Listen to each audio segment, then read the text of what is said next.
Alhamdulillah, salatu wassalamu ala nabiyillah, bada assalamu alaikum warahmatullahi wabarakatuh. Yan uwa, yau wannan bayani mai ɗumbin amfani ne.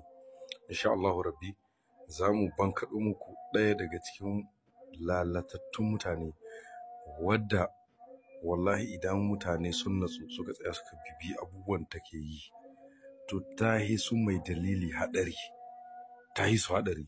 Zan sa muku kaɗan daga cikin bayananta akan abin da ya faru a Bankilare da sauran abubuwan da ta yi da abubuwan da take yi da ita wace ce ita, duka zan bayyana muku. Qui est visé, lui il est Touareg. Mais au final, il m'a dit, ils ont tué plus de Songhai et des Peuls qu'autre chose. J'ai dit, mais comment ça, c'est pas cohérent. Vous dites que c'est vous qui êtes visé, mais finalement c'est d'autres personnes qui sont tuées. Pourquoi?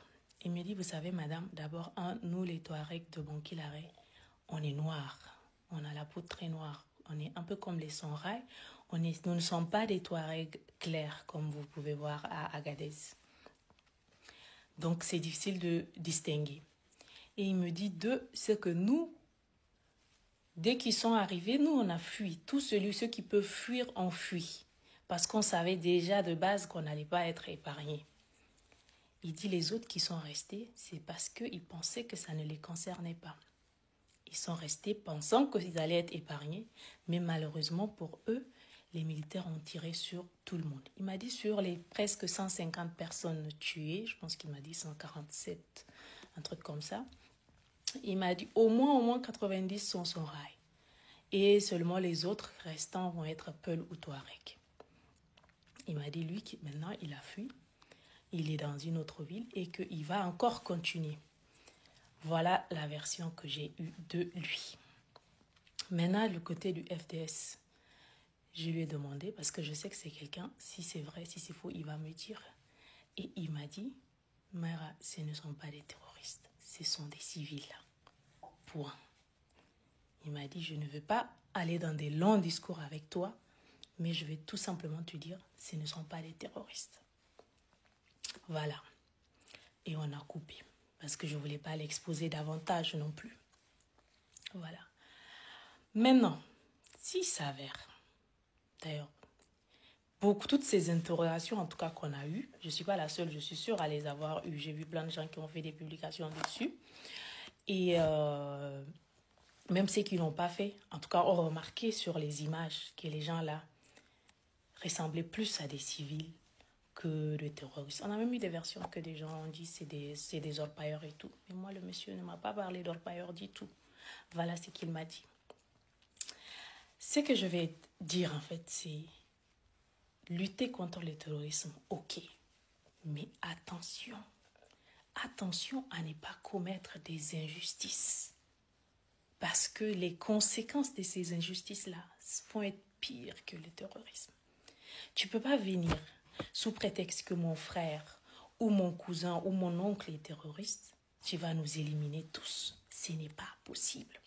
C'est injuste. C'est injuste. Et les conséquences peuvent être très graves. Il faut faire très attention. Ce qui se passe au Burkina actuellement peut venir chez nous si on ne fait pas attention aux injustices qu'on commet. Moi, j'ai vécu au Burkina il y a 5 ans, on va dire, non, de 2017 à 2019. J'ai vécu une partie du temps au Burkina. Et si on m'avait dit que ce qui se passe au Burkina allait être possible, maintenant, je n'aurais pas cru.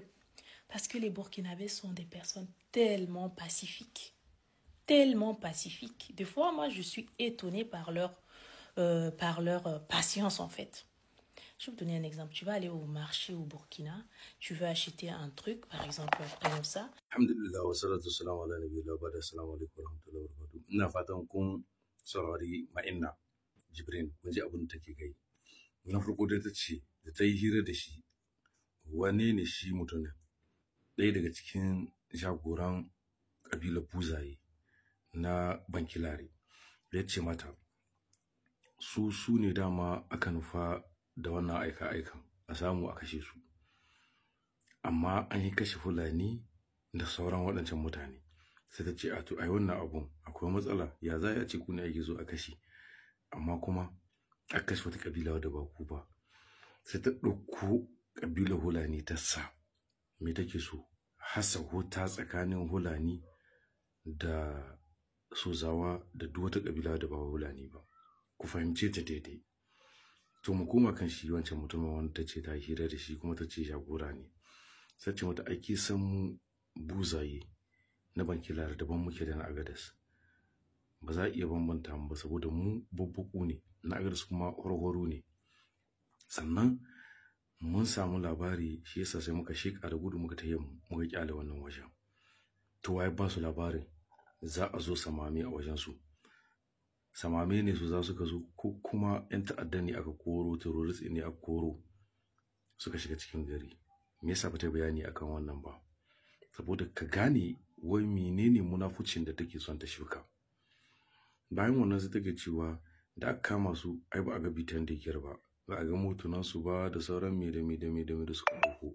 Wanda yayi gudu ya shigo cikin gari shine za a iskiya da moto, shine za a iskiya da bindiga. Ai yanzu samame ne sai dai a bincika a kowane ne a gane shi a shawo shi. Ci gaban magananta sai take cewa mutanen Burkina ta zamana a cikin su mutane ne masu son zaman lafiya da kaza da kaza, kamar mutanen Niger ba su son zaman lafiya. Idan kai dan bana bakwai ne ba za ka fahimci me ake so ai ba. Ita Niger din nan kowa ya san ta da kasar zaman lafiya, le pays de la paix. Burkina Faso kowa ya san su da sunan le peuple intègre, le pays de peuple intègre. To dukkan su idan ka duka kasashen IAS da Burkina da Niger da Mali babu wata kasa mai son ta da zaman tsaye, babu wadda aka sani da son zama cikin hayaniya in ba wadda aka azama wannan hayaniyar ba.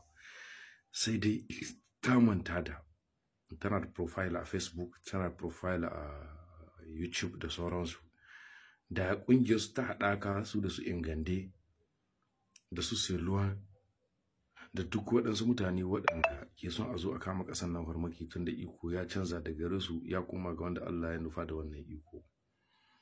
Wato wannan ma'inin ban san ko kun fahimce ta, amma wallahi ta yi mai dalili haɗari, dan shi mai dalili wawa ne, amma ita tana yin abun ne a ilmance inda take son ta yaƙi tunanin mutane.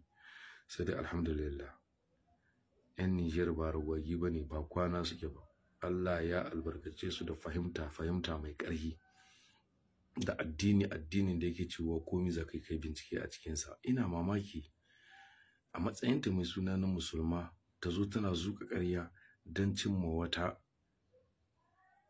bukata ta rayuwa. To sai dai duk mutanen da su kan iya neman fitina akan ƙasansu kuma su zancen addinin musulunci don imaninsu ya yi nisa. Wato idan muka koma akan zancenta sai ta ce ta yi hira kuma da wani ma'aikacin gwamnati amma soji mai tuni kenan, shi ma ya ce mata a'a ba 'yan ta'adda ba ne aka kama. Duk da hirar da ta yi ba ta hito ta gaya mutane ba cewa tun da ta ce za ta ɓoye su, ba za ta faɗi sunayensu, ba za ta yi komai ba. A ƙa'ida ta jarida sai ta samu na hirar da ta yi da su in ta waya ne mu ji, in kuma ga ta ga su ne sai ta samu na hirar ta yi da su wadda ta yi recording. Ba ta yi wannan ba. Munafuci dodo ne.